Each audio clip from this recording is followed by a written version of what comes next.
Okay, good morning, everyone. This is a GRE webinar. And first, I would like to tell you about an organization that is hidden in Renault. We are a study abroad organization, whereas we work for the foreign universities and we work for our Indian students to send them to the best of universities and best of the countries as per their eligibility and as per their choices. Our organization, just give me a second, please. Yeah. So these are the skill sets required to stand on the ground, and these are the skill sets for which you would definitely require hidden and Renault to support you and to make you the best among all. The first one is research skills, technical proficiency, and analytical and quantitative skills. So these are the we get a lot from our schools and colleges and everything. That is our academic school. But when we talk about these foreign universities, they seek about all these skills that needs to be developed and that needs to be very much perfect when you are joining the foreign universities, and that would make your profile stand alone in 10,000 or lakhs of applications among for few seats of the universities. So these are the time management, leadership experience, teamwork, and collaboration. These may sound very common to you, but these are the something that you really need to know when you are going for the foreign universities. Okay. And for the services, on the left-hand side, we have all the exams that we prepare our students for when they are applying for the foreign universities. For the undergrad programs, we have SCT, UCAT, PSIP, PTE. And for the masters, we do have GRE, GMAT, for which we are doing this webinar today. And IELTS and TOEFL are the common exam that has to be given by every single student who are planning to go abroad for their masters or graduation program. On the right hand side, we can see that these are the other tests and other services that would be required when we are making your profile to go for the foreign university admissions. For example, psychometric test that would help you to know what is your caliber, what would be the right course for you, what is your mind says, which you are not able to hear at the first go. So this test would tell you a lot about your own self.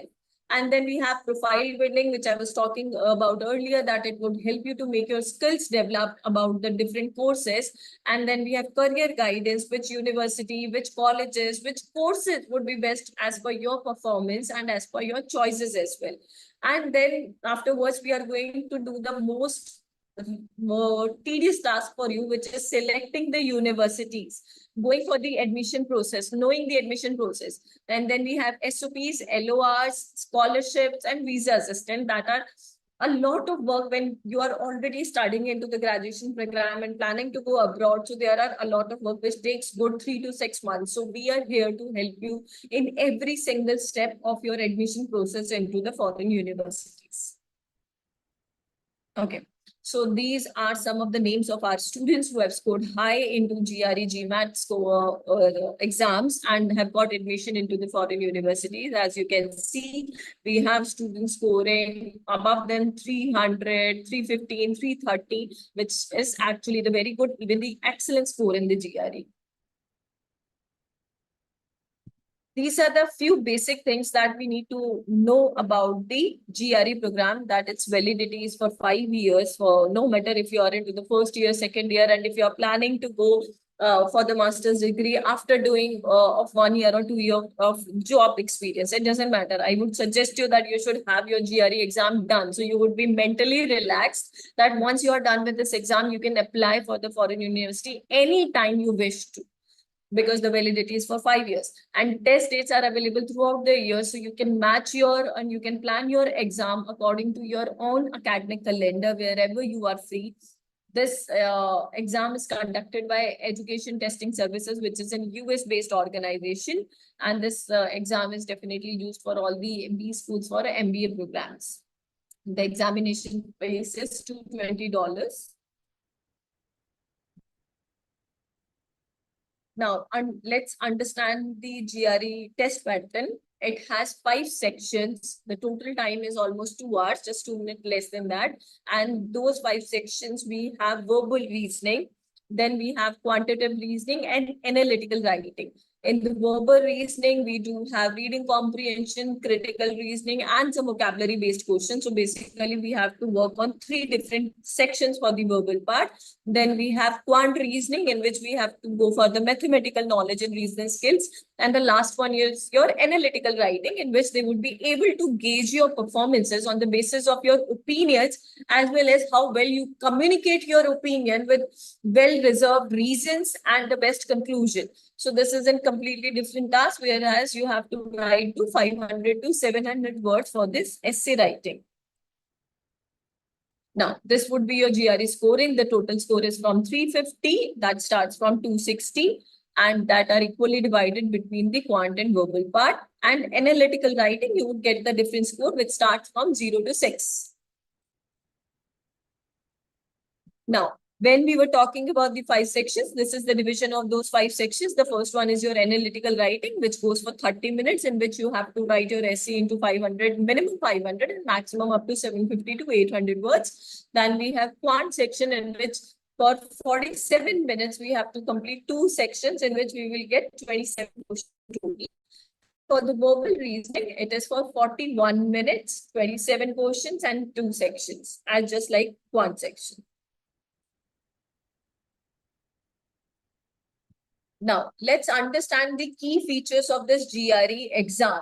The basic thing that we really need to understand when we are going for this exam. The first one is, this is computer-based section level adaptive tests. So when I say section level, because we have already learned that in the verbal we do have 2 parts, and maths we do have 2 parts. So your first section of the verbal would be of every level, easy level, medium and difficult level. All the levels of questions would be there. And as you perform on those level of questions, your second section would completely differ depending on the performance of your first section.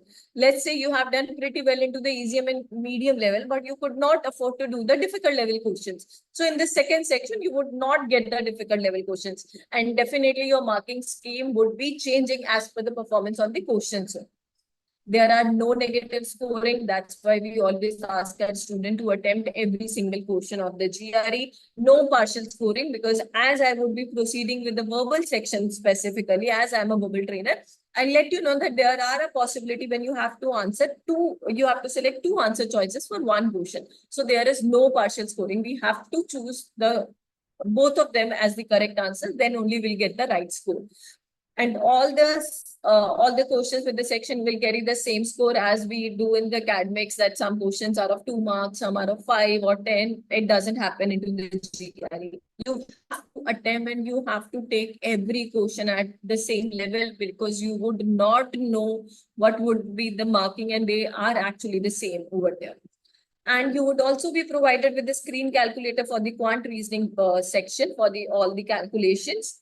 And one additional thing that has been given to you with the new GRE exam pattern, that you can freely move towards the backward and forward, which was not there into the previous GRE exam. Once you attempted the question, you could not go back.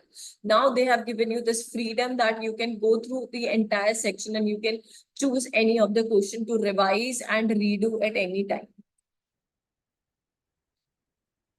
Okay.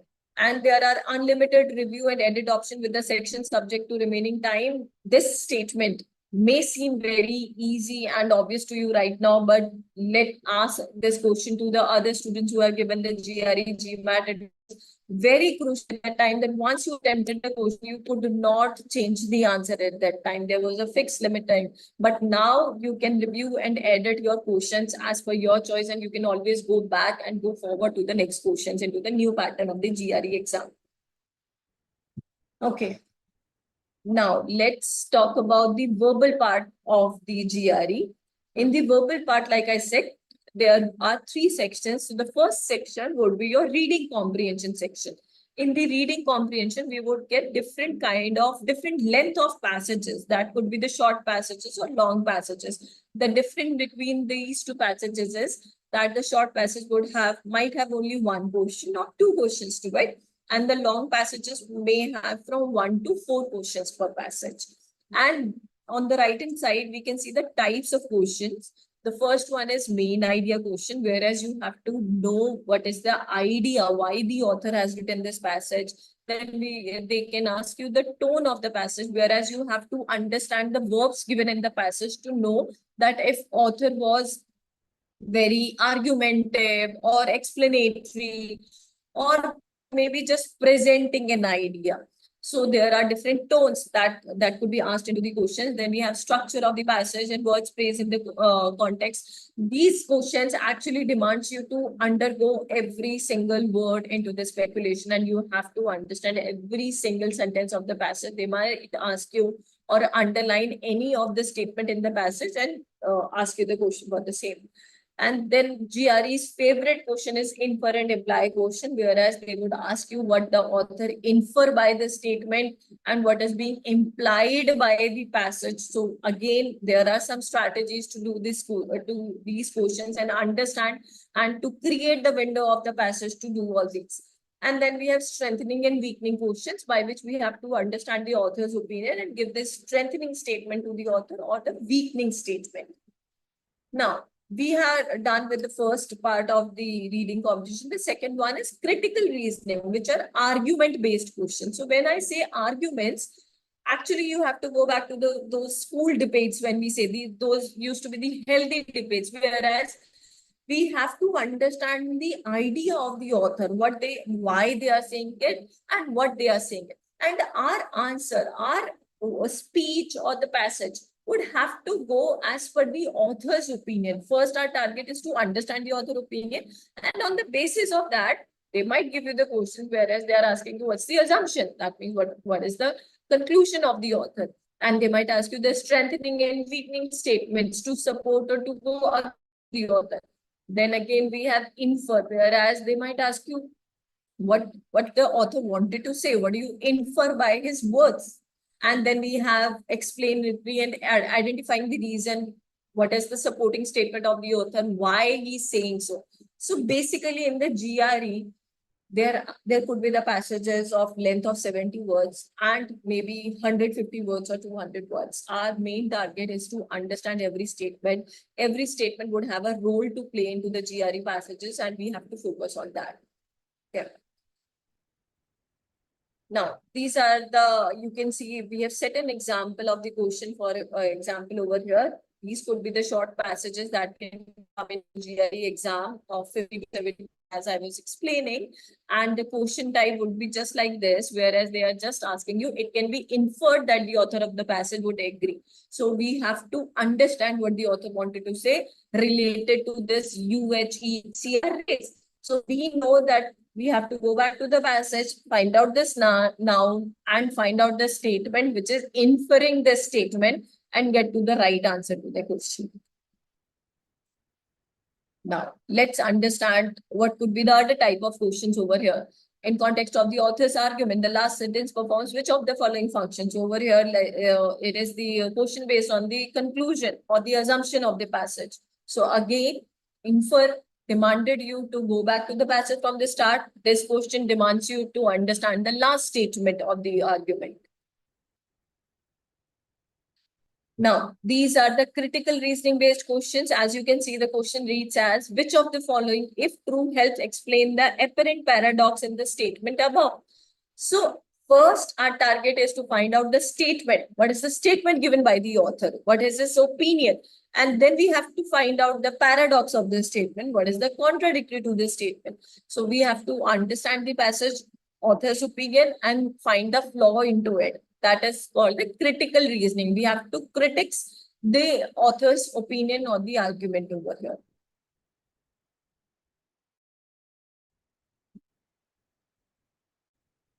Just give me a second. Yeah. Now, the third one is, which GRE is famous for, that when you have prepared yourself for the GRE exam, you are good to go and you would have definitely a huge vocabulary bucket with you. Because in the GRE, we do have questions of sentence equivalence and text completion. Both of the questions demands you to have a very good vocabulary, because in the sentence equivalence, you would have a single blank. There would be 6 answer choices and you have to find out the 2 correct answers to fit in those blanks. There's a possibility that they are synonyms and they might not be the synonyms of each other, but they would fit into the sentence together, or they would give the exact same meaning to the sentence. even though they are the different words. And then we have text completion, whereas we are going to have a good text, which is a short passage with the 3, 4, 2, or 5 the blanks over there. And for every blank, you would have the 5 answer choices, out of which you have to choose the one correct answer for every blank. So in sentence equivalence, 1 blank, 2 answer choices, text completion, 2 blank, and 1 answer choices for each. Let's see the example questions for the same. This is for the sentence equivalence. Although it does contain some pioneering ideas, one would hardly characterize the work as. So I'm not going to tell you the answer today. I really want that after this webinar, everybody is thinking about the answer. What could be the answer of the question? But yes, I'm giving you the hint that we have to focus in these type of statements on the words like although, the pioneering. So we have to see when they have said although, so we have to find the words which is opposite of the pioneering. So you can just have this word, write it down and check it. I really want my students to think about this webinar after it. So now this is the another text completion questions in which there is a possibility that we might get 1 blank also, if you are lucky. Otherwise, they generally are going to give you 2 or 3 blanks in the text questions. So over here, we have to just get the one correct word for this sentence. And as the question name says, this is the text completion. We have to understand the text and complete it with the right word to give the right meaning of the sentence. This is another type of a text completion question, whereas we have 2 blanks and these would be the answer choices and we have to select the one correct answer choice for each of the blank. Now I'll give this presentation to Ashutosh sir, who is the maths trainer with us, and he would going to explain you the maths part of the same exam. Thank you. Thank you, Jyoti ma'am. Good morning, everyone. I hope I'm audible. Okay, so till now you have understood about the GRE. You know what is overall GRE exam pattern, what is GRE, why we take the GRE test, and you also learned about the verbal part, like what are the topics we have, what are the type of questions we have, and you have seen the example questions of the verbal. Now we are going to talk about the quant section of the GRE, where we will discuss about the topics and the type of questions. We'll also have some examples, which is important for us to understand what we can expect in the quant section of the GRE. So let's start. Firstly, if we talk about the syllabus of the GRE quant, there are 4 parts basically. One is the arithmetic, then algebra, geometry, and data analysis. When we talk about arithmetic, you have the number system, percent, ratio and proportion, rates, and other word problems. When we talk about the algebra, you have the equations, exponents and roots, like linear equation of one variable, 2 variable, inequalities, absolute value. You must have heard about all these names in your class 6, 7, 8, 9, 10, like in the basic basic maths that you learn in your like secondary classes. Then you have the geometry and data analysis. Okay, in geometry you have line, angle, triangle. Then data analysis you have stats, probability, data tables, and all. See, the overall syllabus of the GRE that we have is not above the 10th level. Okay, so we have to focus on the topics and the basic concepts of all the topics which we learn in our school, in our high school. Okay, but yes, at the same time, there are certain strategy that you have to learn to solve the questions, because you have to focus on the time management also, and there are so many other things that we have to take care when you solve the question, because the kind of question you'll be getting in the GRE would be not similar to what you get there in the school, right? And it's been a long time that we have attended the school, so I understand there will be a lot of topic that you must have forgotten about from that time, or if you are a student from non-engineering background, or from the commerce or from arts or humanities. In that case, it's too obvious that you must have forgotten all these topics that we have learned in our school. But yes, you don't have to worry about that. We'll be covering every topics one by one, and we'll go through all the basic concept, and we'll also learn the strategy that we have to apply to each questions in the GRE. Okay. Let's talk about the type of questions that we get in the GRE. So you have the 2 things: quantity comparison and problem solving first. So 2 types of questions, quantcom and then problem solving. But in problem solving, again, you get 3 types of questions. So in that, you have the MCQ is 1 correct answer, MCQ with more than one correct answer, which is all that apply question. And then numeric entry question. MCQ with one correct answer, all must say that. Oh no, what is MCQ with one correct answer? MCQ, all that apply, it means it is possible to have more than one correct answers, and that will, show you some examples of each of the questions types one by one. And then you have the numeric entry question where you have to write your number as the answer. You don't get the options or the answer choices over there, right? So let's try to understand all these different type of questions one by one that we'll be getting in the GRE. This is known as the quantum question, quantitative comparison question, in which we'll be getting some common information. Then you will be getting two quantities, quantity A and quantity B. In quantity A and quantity B, there will be some values, variables, numbers, statements given over there. Okay. You don't have to find out exactly those values in the quantity A and quantity B, but you just need to compare. So if you find and then compare, that's okay. But you don't need exactly to find out. You just need to compare the two quantities, whether quantity A is greater, quantity B is greater, both are equal, or the relationship cannot be determined. So if we have to, let's say, for example, in this question, I have a figure given, which is like a kind of triangle, and then you have the information given that PQ is equal to PR. So two sides are equal. These two sides are given as equal, but you have to find out information about the PQ and PR. Now, there's no number given, there's nothing given, right? But in case if you can compare, I'm not solving this question right now, I'm not telling you what is the correct answer, but in case if you compare these two and you find that PS will be always greater than SR, right? Means the quantity A is always greater than the quantity B. In that case, A will be the answer. In case we find that B is always greater, then B will be the answer. If you find that both are always equal, then C will be the answer. But if you find that for some values A can be greater, for some values B can be greater, it means you're not able to exactly decide which quantity is greater, quantity A or quantity B. In that case, we have to go with the last one, which is the relationship cannot be determined. So the option D. So this is how we solve the quantum questions. Okay. What are the different strategies for the different topics in the quantum that we'll be learning later on in the class, right? Like how exactly we have to deal with each type of questions later on. This is MCQ question with one correct answer. You must have seen this kind of questions, in so many exams. In every exam, I believe, in every competitive exams, you get the questions based on the MCQ, where you have the one question, 5 options or 4 options. You have to select the correct option, right? So one answer will be correct. So this is a kind of common, kind of common question type which you get in different exams. Okay, but this one MCQ is all that apply. Means it is possible that you can get one correct answer, you can get 2 correct answer, you can get 3 correct answer, or even you can get all the correct answer. But remember, you don't get any partial answer for this. Means let's say if the answer choice C, E, and H are correct, for example, if answer choice C, E, and H are correct, I'm not solving this question right now. Then if you're selecting only one option, like option C, or you select two options, like option C and E, you will be not getting the score for this because you have selected only 2 options while 3 options are correct over there, right? In this case, it is possible that only one answer is correct or all answers are correct. Okay, so this is known as MCQ, all that apply questions, right?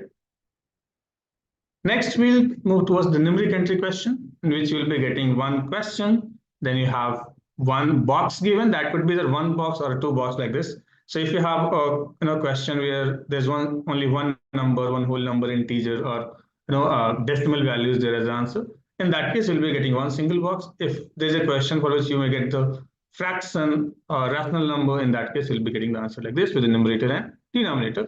You need to write your answers in the box provided over there. Whatever number you'll be getting, you have to write over there. Okay. Remember, in numeric entry question in GRE, you don't get the negative answer.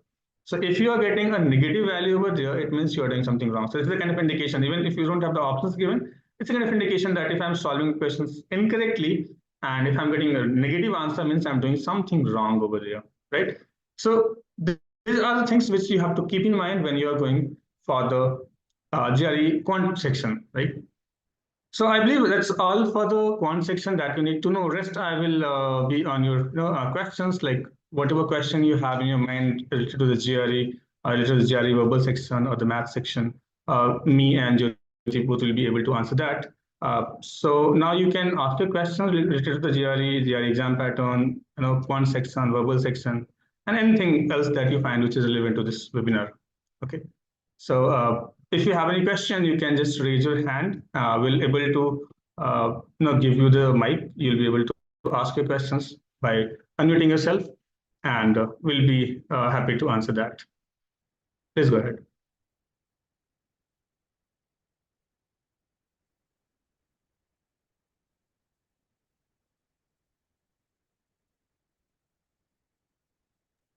Yeah, Charlie, you can unmute and talk. So, sir, how many times the GRE exam is like took in the year? How many times it happens? See, as you must have seen in the previous slide, that there is no limitation for the number of attempts in the whole year. I mean, there's no limitation for the number of exams in the whole year.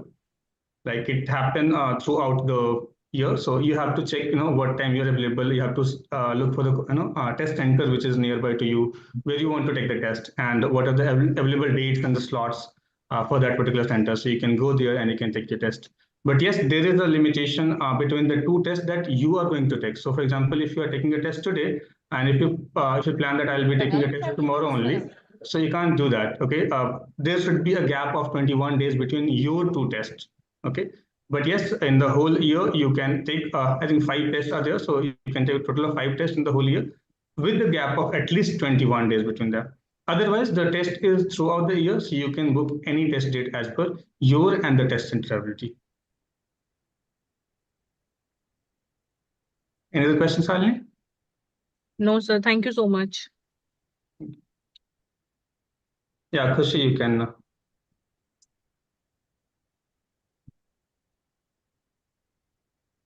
Khushi, you can ask a question. You can unmute yourself. Hello, am I audible? Yes, you're audible. So my question is like GRE test have GRE general test and GRE subject test. So we should apply for the both or the only general test. See, Khushi, it depends what exactly you are planning. Okay, so what is your plan for the broader studies? What exactly you are planning? Sir, I'm in science field and I want to pursue my career in biology. Okay, so see, GRE general test is a kind of mandatory thing, okay, and GRE Okay. subject test is a kind of optional. So, for example, you are planning to do kind of a PhD or higher level degree in the biology. Yeah. So obviously you have to appear for the GRE general test, okay. Okay. But in case if your university is asking that if it is kind of added advantage that you want to put over there in your profile, and you want to go with the GRE subject test also. Okay. So in Okay. GRE subject test, you'll be only tested on the subject that you are targeting, you are focusing. Okay. Okay. But in general test, you will be asked questions, like as we have discussed today, that Yeah. the syllabus that we have discussed today, this is about the general test. Okay, thank you, sir.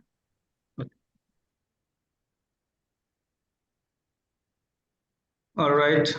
Anyone else having a question?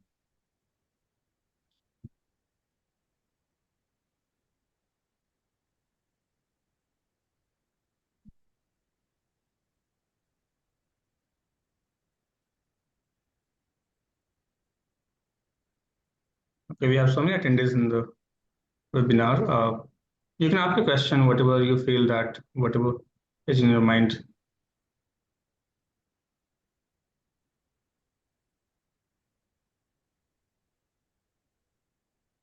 No The question? minimum preparation time would be 3 to 6 months. So if any one of you is planning to give the GRE exam in this year, I would suggest that you really should talk to our counselors so that we can start up with your classes itself. So I think I missed this point that the minimum time to prepare for the GRE is minimum 3 months if you're very much regular and not taking any breaks for your academic exams or academic schedule. Right. So any of the student who is in the second year or even for the first year but wants to get it done with the GRE exam in this year, I would suggest that this is the right time. Right. Anyways, even if someone is planning to apply for the next year, the applications will be starting from maybe September and October. So if you are planning to go for that, you should immediately start your preparation so that you can just take the test by August or September, and you'll be able to apply with your scores in this coming application year only.